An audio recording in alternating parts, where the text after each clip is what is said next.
Hi friends, मी Siddharth Varade easy learning चॅनलवर आपलं स्वागत करतो. मित्रांनो, आज आपण फ्लोअर अरेंजमेंट आहे यावर आधारित अतिशय महत्त्वाचे प्रश्न असतात. किचकट वाटत असतात दिसायला, पण अतिशय आपण सोप्या भाषेमध्ये ते समजून घेऊया. ठीक आहे. आता बघा, प्रश्न आपल्याला या ठिकाणी दिसतोय की 6 मित्र ABCDE आणि F हे 1 ते 6 क्रमांकाच्या 6 मजली इमारतीत ते राहत आहेत, ज्यामध्ये 6वा मजला सर्वात वर आहे. ओके, आणि पहिला मजला तळाला आहे. ठीक आहे. तर सुरुवातीला असं असलं की लगेच काय करायचं, आपण त्यांचे मजले जेवढे सांगितलेले आहेत तेवढे मजले आपण त्यांचे उभारायचे. ठीक आहे. त्यानंतर सांगितलेलं आहे की 6 मित्रांपैकी प्रत्येकजण वेगवेगळ्या मजल्यावर राहतो, परंतु त्याच क्रमाने असणे आवश्यक नाही असं सांगितलं. ठीक आहे. आता सुरुवात होणार आहे प्रश्नाला. ठीक आहे. काय म्हटलं बघा, B समक्रमांकित मजल्यावर राहतो, परंतु Fच्या लगेच वर. Fच्या लगेच वर. आता बघा, सुरुवातीला जे सांगितलं ते आपण लिहूया. B समक्रमांकित मजल्यावर राहतो, म्हणजे समंक कोणते, 2 4 6. म्हणजे B कुठे असेल, इथे असू शकतो B, किंवा आता बघा इथे शक्यता 3 निर्माण झाल्या आहेत. B एकतर 2 वर असेल, 4 वर असेल किंवा 6 वर असेल. जेवढ्या शक्यता असेल आपण रेषा आखून त्यांना शक्यतेनुसार अलग अलग डिवायडेड करायचं. 2 वर असेल किंवा B 4 वर असेल किंवा B 6 वर असेल. ठीक आहे. ओके. त्यानंतर काय म्हटलेलं आहे, परंतु Fच्या लगेच वर आहे. Fच्या लगेच वर म्हणजे F Bच्या खाली लगेच असणार आहे, बरोबर ना. मग आपण लगेच त्या ठिकाणी, म्हणजे B इथे आहे तर F इथे असू शकतो, किंवा F इथे असू शकतो. ठीक आहे. किंवा F, हां आपण इथे B घ्यायचा होता. ठीक आहे. F इथे असू शकतो. ओके. आता पुढे बघा, पुढे काय म्हटलेलं आहे यांनी, C आणि D मध्ये 2 व्यक्ती आहेत. C आणि D. आता बघा, C आणि Dचं फारसं लगेच दिसत नाही कॉम्बिनेशन, त्याच्यामुळे आपण बघणार नाही आहोत, समोर जाणार आहोत. काय म्हटलं ते, E Dच्या लगेच वर राहतो. बघा काय म्हटलं, E हा Dच्या लगेच वर राहतो. याचा अर्थ काय दिसतो आपल्याला, की E आणि D हे लागूनच आहेत एकमेकाला, बरोबर. एकमेकाला लागूनच त्या ठिकाणी आहेत E आणि D. पुढचं, इथे पण आपल्याला जागा भरपूर आहे त्याच्यामुळे त्यांचा संबंध लागत नाही. पुढे जाऊया. A आणि B मध्ये फक्त 2 व्यक्ती राहतात. काय म्हटलेलं आहे, A आणि B मध्ये फक्त 2च व्यक्ती राहतात असं सांगितलं. आता B आपल्याला इथे आहे म्हणून A आपण घेतलं. वाक्य कोणतं अगोदर घ्यायचं, ज्यांचा संबंध जुळतो ते घ्यायचं. ठीक आहे. A आणि B मध्ये फक्त 2 व्यक्ती उभे आहेत. आता समजा आपण इथे पहिल्या रांगेत जर बघायला गेलं, इथे ओके, इथे B आहे आणि इथे A घेतलं, म्हणजे A कुठे असणार आहे, इथे A आपण घेऊ शकतो. A आणि Bच्या मध्ये दोघे जण आहेत. इथे बघा 2 नंबरच्या लाईनीमध्ये आपण आता 2 मध्ये उभे आहेत. याचा अर्थ बघा कुठे घेऊ शकतो, वरच्या बाजूला आपण घेऊ शकणार नाहीत, कारण 2 मध्ये जर सोडलं की A ला जागा नाही. खाली बघा, इथे आणि इथे दोघं जण सोडलं की इथे खाली A असू शकतो, म्हणजे A आणि Bच्या मध्ये या ठिकाणी दोघे जण आहेत. इकडे पण तसंच, इथे B आहे, इथे आपण 2 जागा सोडलं की इथे सुद्धा A राहू शकतो. ओके, ही शक्यता. त्याच्यानंतर बघा, त्याच्यानंतर त्याच्या अगोदरचं आपण वाचूया, त्याच्या पुढचं वाचला बघ. समजा बघा काय म्हणते, A आणि B मध्ये 2 व्यक्ती राहतात आणि त्यापैकी एक 5व्या मजल्यावर राहतो. म्हणजे जे A आणि Bच्या मध्ये आहेत त्यापैकी एक हा 5व्या मजल्यावर राहतो. आता पहिल्या याच्यामध्ये जर बघायला गेलं, पहिल्या याच्यामध्ये 5व्या मजल्यावर कोण आहे, Aच आहे. म्हणजे त्या दोघांमधला आहे का, A आणि Bच्या मधला 4 नंबर आणि 3 नंबरला आहे, 5व्यावर असणार आहे का, नाही. म्हणजे ही शक्यता बरोबर असेल का, नाही, ही शक्यता चुकीची आहे. दुसऱ्या याच्यावर बघा, A आणि Bच्या मधले जे आहेत 3 नंबर आणि 2 नंबरला आहे. ओके, म्हणजे ही सुद्धा शक्यता नाकारता येईल, ही सुद्धा शक्यता येणार नाही. आता उरली कोणती शक्यता बघा, ही A आणि Bच्या मध्ये जे येणार आहेत त्यापैकी एक हा बघा 5 वर आहे, F, बरोबर आहे. म्हणजे ही शक्यता काय आहे, योग्य आहे. आता ही शक्यता आपल्याला काय करायची आहे, पूर्ण करायची आहे. ठीक आहे. आता त्याच्या अगोदरचं वाचूया आपण, E Dच्या लगेच वर राहतो. E Dच्या लगेच वर, याचा अर्थ E आणि D लागूनच आहेत, 2 जागा लागून असल्या पाहिजे. आता ह्या रांगेमध्ये जर बघायला गेलं, ओके, ह्या रांगेमध्ये तर लागून 2 जागा कुठे आहेत, इथे आहेत. म्हणजे याचा अर्थ E आणि D ह्या इथेच एकमेकाला आहे. आणि काय म्हटलं, Dच्या लगेच वर आहे, म्हणजे इथे E असणार आहे आणि इथे कोण असणार आहे, D असणार आहे. ओके. आता कोण उरलं या ठिकाणी बघा, A झाला, B झाला, C उरला आहे. म्हणजे C कुठे असेल, या ठिकाणी नक्कीच सी असणार आहे. ठीक आहे, म्हणजे बघा ही शक्यता आपली बरोबर आली. आता हे आपण समजावं यासाठी काय म्हणून आपण काय केलं, स्लो घेतलेलं आहे. ही गोष्ट आपण काय करू शकतो, ह्या स्टेप आहेत फास्ट घेऊ शकतो. ठीक आहे, एकदा फक्त कन्फर्म करायचं, कारण याच्यावर 2 ते 3 किंवा 5-5 प्रश्नसुद्धा असू शकतात. आपण जे सोडवलं आहे ते बरोबर आहे का एकदा कन्फर्म करायचं. ठीक आहे, बी समक्रमांकित मजल्यावर राहतो, बरोबर आहे, समक्रमांकावर आहे 6 नंबरवर, परंतु एफच्या लगेच वर आहे. बघा एफच्या लगेच वर आहे बी. ओके, त्याच्यानंतर सी आणि डी यांच्यामध्ये 2 व्यक्ती आहेत. बघा सी आणि डी यांच्यामध्ये दोघे जण आहेत. ई डीच्या लगेच वर राहतो, ई डीच्या लगेच वर आहे. ओके, ए आणि बी मध्ये फक्त 2 व्यक्ती आहेत. बघा ए आणि बी मध्ये दोघे जण व्यक्ती आहेत आणि त्यापैकी एक 5व्या नंबरवर आहे. 5व्या नंबरवर एक, झालं, संपलं. आता यावर प्रश्न असणार आहे साधे, सर्वात वरच्या मजल्यावर कोण राहतो, सर्वात खालच्या मजल्यावर कोण आहे, 4थ्या मजल्यावर कोण आहेत, बरोबर. अशा प्रकारचे प्रश्न विचारणार आहे आणि त्याचं आपण अतिशय योग्य उत्तर पटकन देऊ शकतो. ठीक आहे, पुढचं बघूया. आता ह्या ठिकाणी बघा प्रश्न दिलेला आहे, पुन्हा काय म्हटलेलं आहे बघूया. 8 मजली इमारतीच्या वेगवेगळ्या मजल्यावर 8 व्यक्ती आहेत. त्यामध्ये E F G H L K J आणि आय राहतात, परंतु त्याच क्रमाने असणे आवश्यक नाहीत असं दिलेलं आहे. पहिल्या मजल्यावर 2 क्रमांक, हा बघा पहिल्या मजल्यावर तळमजला हा 1 नंबरला आहे, त्याच्यानंतरचा पहिला मजला 2 क्रमांक, म्हणजे अशा बरोबर तो 8व्या नंबरपर्यंत गेलेला आहे. मग असं दिलं की लगेच आपण काय करायचं आहे, तो मजला उभारायचा आहे. 1 ते 8 पर्यंत सांगितलं, 8 पर्यंत. ठीक आहे, त्याच्यानंतर आपला प्रश्न सुरुवात होणार आहे. काय म्हटलं आहे, एल आणि जी मध्ये फक्त 2 व्यक्ती राहतात. आता एल आणि जी मध्ये, ठीक आहे, प्रत्यक्ष जोपर्यंत आपल्याला मिळत नाही तोपर्यंत त्याचा डायग्राम काढायचं म्हणजे सुरुवात नाही करूया. ठीक आहे, कन्फर्म जर सापडलं की तिथे आपण लिहूया. ठीक आहे, पुढचं बघा. एफ तळमजल्यावर राहत नाही, इथे पण कन्फर्म सापडलेलं नाही. नंतर म्हटलं बघा, जे हा विषम क्रमांकित मजल्यावर राहतो, जे हा विषम क्रमांकित मजल्यावर राहतो जो 5व्या मजल्याच्या वर आहे. जे हा विषम क्रमांकावर आहे म्हणजे याचा अर्थ काय आहे, 1 नंबर, 3 नंबर, 5 नंबर किंवा 7 नंबर. पुढचं वाक्य त्याचं सांगितलेलं की 5व्या मजल्याच्या वर आहे तो. जे हा 5व्या मजल्याच्या वर आणि विषम ठिकाणी, मग 5व्या वर्गाच्या वर विषम ठिकाणी कोण आहे, 7 आहे, म्हणजे नक्कीच 7 नंबरवर कोण असणार आहे, जे असणार आहे. ओके, जे झाला हा. पुढचं वाचूया. ई 4थ्या मजल्यावर राहतो. ई 4थ्या मजल्यावर राहते ते पण कन्फर्म सांगितलेलं आहे, आपण ते पण पटकन कन्फर्म लिहूया त्याच्यामध्ये. पुढचं, आय आणि के मध्ये फक्त एकच व्यक्ती राहतो. आय आणि के आहे त्यांच्यामध्ये एकच व्यक्ती राहतो. पुढचं वाक्य वाचा. आय आणि के मध्ये फक्त एकच व्यक्ती राहतो, त्या संबंध नाही. त्यानंतर पुढचं बघूया. एल जो आहे, एल आहे, एल एका विषम क्रमांकाच्या मजल्यावर राहतो. एल विषम क्रमांक, आता विषम क्रमांक आपल्याला बघूया कुठे आहेत. 3 नंबर आहे, 5 नंबर आहे. ओके, दोनच दिसतात, 3 नंबर आणि 5 नंबर आणि 1 नंबर. ठीक आहे, पण या ठिकाणी बघा काय म्हटलेलं आहे वरचं, एल आणि जी यांच्यामध्ये फक्त 2 व्यक्ती राहतात असं सांगितलेलं आहे. आता विषम क्रमांकावर एल म्हटलेलं आहे म्हणजे एल कुठे राहील, समजा जर 1 नंबरला म्हटलं तर यांच्या दोघांच्या मध्ये 2 नंबर राहून इथे कोण राहणार आहे, जी राहणार आहे ईच्या ठिकाणी. मग ते शक्य आहे का, नाही. म्हणजे एल कुठे राहील, एक तर 3 नंबरला राहील. समजा एल 3 नंबरला असेल तर जी कुठे असणार आहे, त्यांच्यामध्ये 2. ओके, एलच्या दोघांच्या मध्ये 2 व्यक्ती असणार, मग जी कुठे असणार आहे, 6 नंबरला. ओके, दुसरी शक्यता काय असणार आहे, एल समजा 5 नंबरला असेल. आता बघा इथे जे आहे तस कन्फर्म ठेवायचं पटकन. ओके, इथे जे आहे, इथे ई हा कन्फर्म आहे आपला. एलला आपण 5 नंबरला ठेवलं तर जी कुठे राहू शकतो, 2 त्यांच्यामध्ये सोडायचं आहे. ठीक आहे, 2 त्यांच्यामध्ये सोडायचं आहे, म्हणजे जी एक तर कुठं राहणार आहे, इथे राहू, वर राहू शकतो जी.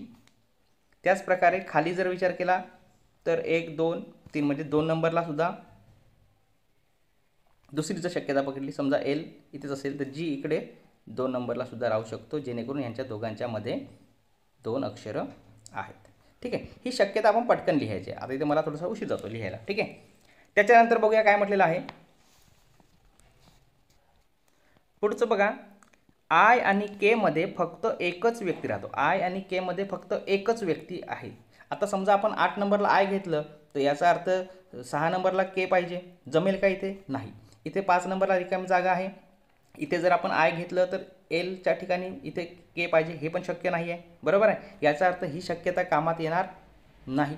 दुसऱ्या ठिकाणी जर आपण बघायला गेलं, दुसऱ्या ठिकाणी जर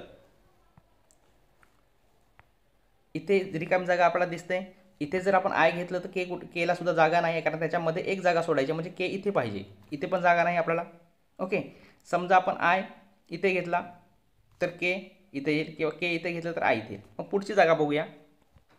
इथे जर आपण आय घेतला तर इथे के असू शकतो. बरोबर, आलं लक्षात? हां, म्हणजे या ठिकाणी आपण काय करू शकतो, इथे आय घेऊ शकतो आणि इथे के जर आपण घेतला. ठीक आहे, यामध्ये दुसरी शक्यता बघा काय लिहिली आहे की के सर्वात वरच्या मजल्यावर राहत नाही. जर आपण ह्या रेषेमध्ये, म्हणजे ह्या याच्यामध्ये जर आपण इथे के जर लावतो म्हटलं, इथे वरच्या याच्यावर के राहत नाही आहे. ओके, इथे जर बघा, आता के जर वर ठेवतो मग नाही होणार, इथेच आय पाहिजे आपल्याला, के खाली पाहिजे. म्हणजे ही शक्यता आपल्याला काय दिसते या ठिकाणी? बरोबर दिसत आहे. दुसरी महत्त्वाची गोष्ट बघा, आय विषम क्रमांकाच्या मजल्यावर राहत नाही. बघा, आय विषम क्रमांकावर आहे का? नाही. आय हा समस्थानीच आपल्याला या ठिकाणी दिसतो. पुढचं वाचा, एफचा आपल्याला दिलेला आहे. आता आपल्याकडे 2च जागा शिल्लक आपल्याला या ठिकाणी दिसतात. ओके, किती जागा शिल्लक आहेत आपल्याकडे? 2च जागा शिल्लक आहेत,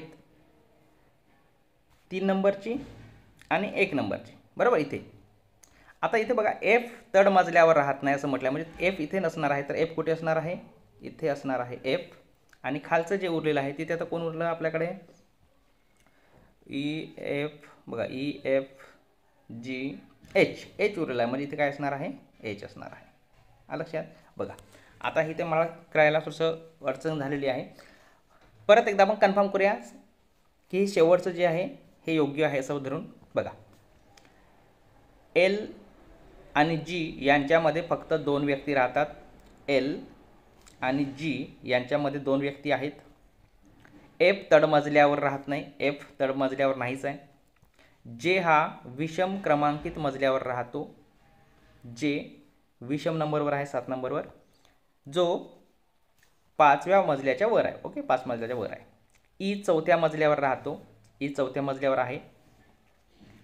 आय आणि के च्यामध्ये फक्त एकच व्यक्ती आहे. आय आणि के च्यामध्ये फक्त एकच व्यक्ती आहे. एल एका विषम क्रमांकाच्या मजल्यावर राहतो. एल विषम क्रमांकावर आहे, 5 नंबरला. त्यानंतर के सर्वात खालच्या मजल्यावर राहत नाही. खालच्या मजल्यावर नाही आहे के. आय विषम क्रमांकाच्या मजल्यावर राहत नाही. आय हा विषम क्रमांकाच्या मजल्यावर नाही. म्हणजे ही शक्यता जी आहे आपली बरोबर आलेली आहे. आता याच्यानुसार सांगितलेल्या प्रत्येक प्रश्नाचं तुम्ही आरामशीर उत्तर देऊ शकता. ठीक आहे, तर ही प्रोसिजर आपल्याला थोडीशी फास्ट करायची आहे. जर सराव जर आपण केला तर अशा प्रकारे फास्ट होऊ शकणार आहे. ठीक आहे, पुढचा प्रश्न बघूया. पुढचा प्रश्न बघा, या ठिकाणी काय केलं आपला 6 व्यक्ती आहेत, ABCDEF. एका इमारतीच्या 6 मजल्यावर ते राहतात आणि त्यांचे 6 वेगवेगळे विषय आहेत. बघा, या ठिकाणी एक टप्पा वाढलेला आहे. मजले आहेत, व्यक्ती आहेत आणि त्यांनी शिकवणारे विषय सुद्धा या ठिकाणी दिलेला आहे. थोडंसं बघूया पुढे काय म्हटलं आहे. परंतु आवश्यकतेप्रमाणे नाही. 6 मजले आपण काय करायचं, लगेच 6 मजले आपण उभारलेले आहेत. त्याच्यानंतर प्रश्न आपला सुरू होतो इथून. एफ 3ऱ्या मजल्यावर राहतो, जो हिंदी विषय शिकवतो. लगेच एफ लिहायचं.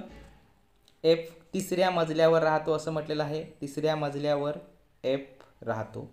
आता काय करायचं, या ठिकाणी पुन्हा अधिकची जर माहिती असेल 3ऱ्या प्रकारची, तर बाजूला बघा मी काय केलं, इकडे बाजूला ABCD लिहून ठेवलं. यांचे विषय मी इकडे बाजूला पण लिहून ठेवणार आहे. ओके, मग या ठिकाणी सांगितलं की एफ हा हिंदी विषय शिकवतो. एफ हा हिंदी विषय शिकवतो. ठीक आहे, हिंदी समजून घ्या, हिंदी विषय शिकवत आहे. त्याच्यानंतर बघा काय सांगितलं आहे, एफ व बी मध्ये फक्त एकच व्यक्ती राहतो. एफ आणि बी यांच्यामध्ये एक व्यक्ती राहतो. आता इथं एफ आहे आणि बी असेल. आता बी कुठे असेल, एक तर यांचा जर बी विचार केला तर इथे बी असेल. बरोबर, यांच्यामध्ये एक राहणार, म्हणजे इथे कोण असू शकतो, बी असू शकतो, ठीक आहे. किंवा इथे एफ आहे 3 नंबरला कन्फर्म, तर याचा अर्थ बी इथे पण असू शकतो. ओके, म्हणजे यांच्यामध्ये एक, ठीक आहे. 2 शक्यता या ठिकाणी निर्माण झालेल्या आहेत. पुढचं वाचूया. एकच व्यक्ती असतो जो विज्ञान शिकवतो, जो याच्यामध्ये आहे तो विज्ञान शिकवतो. काय शिकवतो? विज्ञान. त्या ठिकाणी नमूद करा, विज्ञान या ठिकाणी शिकवतो तो, जो एफ आणि बीच्या मध्ये आहे, ठीक आहे. पुढचा इतिहास बघा. हा पुढचा सर्वात वरच्या मजल्यावर राहणारा मराठी शिकवतो. सर्वात वरच्या मजल्यावर म्हणजे 6व्या मजल्यावर जो आहे तो काय शिकवतो आपल्याला? तो काय शिकवत आहे? मराठी शिकवत आहे. ते आपल्याला लक्षात ठेवायचं आहे. ओके. त्याच्यानंतर आहे इतिहास शिकवतो. इतिहास शिकवतो, इथे लिहून ठेवूया. हा इतिहास शिकवतो, इकडे लिहून ठेवलं. पुढचं बी व ए मध्ये 2 व्यक्ती आहेत. बी व ए मध्ये 2 व्यक्ती आहेत. आता बी कुठे आहे? हा बी आणि ए. आता ए कुठे असणार आहे सांगा बरं? यांच्यामध्ये 2 व्यक्ती. बघ, बीच्या नंतर 2 व्यक्ती जर सोडले, 1 2 जर सोडले, तर ए कुठे असू शकतो? इथे ए असू शकतो. किंवा दुसऱ्या शक्यतेमध्ये बी इथे आहे, तर ए कुठे असणार? 2 जागा सोडून 1 2 जर सोडलं तर ए इथे असू शकतो. बरोबर आहे. अशा प्रकारची शक्यता निर्माण करायच्या जेणेकरून अजिबात प्रश्न चुकणार नाही, ठीक आहे. त्यानंतर म्हटलेलं आहे सी व ई यांच्यामध्ये कोणताही व्यक्ती नाही, कोणतीही व्यक्ती राहत नाही सी आणि ईच्या मध्ये. याचा अर्थ सी आणि ई हे काय आहेत? लागूनच आहेत एकमेकाला. मग आता पहिल्या जर याच्यामध्ये बघायला गेलं तर 2 घरं सलग आहेत का कुठे रिकामे? नाही, इथे पण नाही. एकच आहे, इथे पण आहे, सलग नाही आहेत. याचा अर्थ ही शक्यता येईल का? येणारच नाही. शक्यता झाली कॅन्सल. म्हणजे याचा अर्थ बघा, दुसऱ्या शक्यतेमध्ये बघायला गेले इथे 2 दिसतात आपल्याला. याचा अर्थ इथे सी किंवा कोण म्हटलं आपण? सी किंवा ई इथे असेल, किंवा सी किंवा ई कुठे असणार आहे? इथे असणार आहेत. ओके. आता बघा, या ठिकाणी काय सांगितलं होतं सुरुवातीला की 6व्या नंबरवर म्हणजे सर्वात वरच्या नंबरवर, सर्वात वरच्या मजल्यावर मराठी शिकवणारा आहे. आणि आपल्याकडे माहिती झालेलं आहे की ईचं माहिती आहे. ई हा काय शिकवतो? इतिहास शिकवतो. म्हणजे ई इथे असेल का 6 नंबरला? नाही. ई कुठे असणार आहे? खाली असणार आहे. म्हणजे इथे कोण असणार आहे? ई असणार आहे. आणि इथे कोण असणार आहे? सी असणार आहे. म्हणजे काय मिळालं आपल्याला? 6व्या नंबरवर सी आहे, जो काय शिकवतो? मराठी शिकवतो. सी हा मराठी शिकवतो. आता बघा, सर्व जागा भरलेल्या आहेत. इथे सी आहे, ई आहे, ए एफ बी. आता एक जागा उरली आहे, म्हणजे या ठिकाणी कोण असणार आहे? A B C D. D उरलेला आहे. म्हणजे 2 नंबरवर कोण आहे? डी आहे. ओके. जो डी काय शिकवतो? विज्ञान शिकवतो. बघा, सर्व जागा भरल्या आहेत. झालं, आता आपलं उत्तर संपलं, ठीक आहे. आता बघा, सर्वात शेवटचं वाचूया. काय म्हटलं आहे? सर्वात खालच्या मजल्यावर राहणारा भूगोल शिकवत नाही. आता सर्वात खालच्या मजल्यावर कोण आहे? बी आहे. तो भूगोल शिकवत नाही म्हणतात. आता उरलेले विषय बघा कोणकोणते आहेत बघा. मराठी झालं, विज्ञान झालं, इतिहास झालं, हिंदी झालं. आता 2 विषय उरलेले आहेत. कोणते? इंग्रजी आणि भूगोल.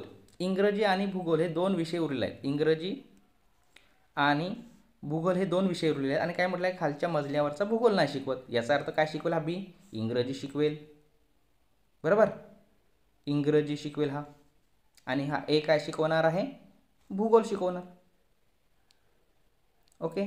आता बघा, झाली सर्व माहिती आपल्याला मिळालेली आहे. विषयी 6ही मिळालेले आहेत आणि कोणत्या मजल्यावर आहेत ते सुद्धा आपल्याला मिळालेलं आहे. एकदा फक्त कन्फर्म करू शकता, ठीक आहे. तर अशा प्रकारे आपण काय करू शकतो? आता याच्यावर तुम्ही कोणतेही प्रश्न विचारा किंवा एकदा कन्फर्म करूया, ठीक आहे. वेळ जाऊ द्या, काही हरकत नाही. तुम्हाला तिथे वेळ जाणार नाही आहे. आपण समजून घेताना वेळ जाऊ देणार, ठीक आहे. एफ 3ऱ्या मजल्यावर राहतो, जो हिंदी विषय शिकवतो. बघा, एफ 3ऱ्या मजल्यावर आहे, जो हिंदी शिकवतो एफ. ओके. त्याच्यानंतर आहे एफ व बी मध्ये फक्त एकच व्यक्ती राहतो, एफ. ओके. हा एफ आणि बी यांच्यामध्ये 2 जण आहेत, ठीक आहे. एकच व्यक्ती आहे एफ आणि बघा, एफ आणि बी यांच्यामध्ये एकच व्यक्ती आहे, जो डी. त्याच्यानंतर तो विज्ञान शिकवत आहे. बरोबर आहे, डी विज्ञान. त्याच्यानंतर आहे वरच्या मजल्यावरचा मराठी शिकवतो. वरच्या मजल्यावरचा मराठी शिकवत आहे. त्याच्यानंतर ई इतिहास शिकवतो. ई इतिहास शिकवतो, ठीक आहे. बी व ए मध्ये 2 व्यक्ती आहेत. बघा, आपण ही बघतो. ओके. बी व ए यांच्यामध्ये 2 जण आहेत. त्यानंतर सी व ई मध्ये कोणताही व्यक्ती नाही. सी आणि ई यांच्या दरम्यान कोणताही व्यक्ती नाही, ते एकमेकाला लागून आहेत. ई सर्वात खालच्या मजल्यावर राहत नाही, खालच्या मजल्यावर ई नाहीच आहे. सर्वात खालच्या मजल्यावर राहणारा भूगोल शिकवत नाही, बी हा भूगोल शिकवत नाही तो इथे. ओके, अशा प्रकारचे आहेत. यावर कोणत्याही प्रकारचे आता प्रश्न विचारले तरी आपण अतिशय सोप्या पद्धतीने करू शकतो. तर अशा प्रकारची शक्यतेची जर आपण तयारी केली तर याद्वारे जर आपण सोडवलं तर अतिशय सोप्या पद्धतीने आपल्याला ते पटकन म्हणजे 1-2 मिनिटामध्ये किंवा 1 मिनिटामध्ये सुद्धा याचं उत्तर निघू शकतं. अशा प्रकारे आहे. ठीक आहे. तर मित्रांनो, हे आपल्याला समजलं असेल, मी असं समजतो की तुम्हाला थोडंसं कळलं असेल. नक्कीच याचा येणाऱ्या जी परीक्षा आहे त्याच्यामध्ये तुम्हाला ते उपयुक्त ठरतील. तर आपल्या या इझी लर्निंग चॅनलवर संपूर्ण स्पर्धा परीक्षांचं विविध सरळ सेवाची परीक्षा असतील किंवा MPSC असतील, यांचं बुद्धिमत्ता, गणित या सर्वांचं मार्गदर्शन अतिशय इझी पद्धतीनं आपल्या चॅनलवर उपलब्ध आहेत. किंवा या परीक्षेसाठी सुद्धा विविध प्रकारचे व्हिडिओज आपल्या चॅनलवर उपलब्ध आहेत. तुम्ही नक्कीच त्याची भेट घ्या आणि त्याला नक्की त्याचा फायदा घ्या. ठीक आहे. तर चॅनलवर नवीन असाल तर सबस्क्राईब करायला विसरू नका आणि व्हिडिओला मात्र लाईक नक्कीच करा. थँक्यू.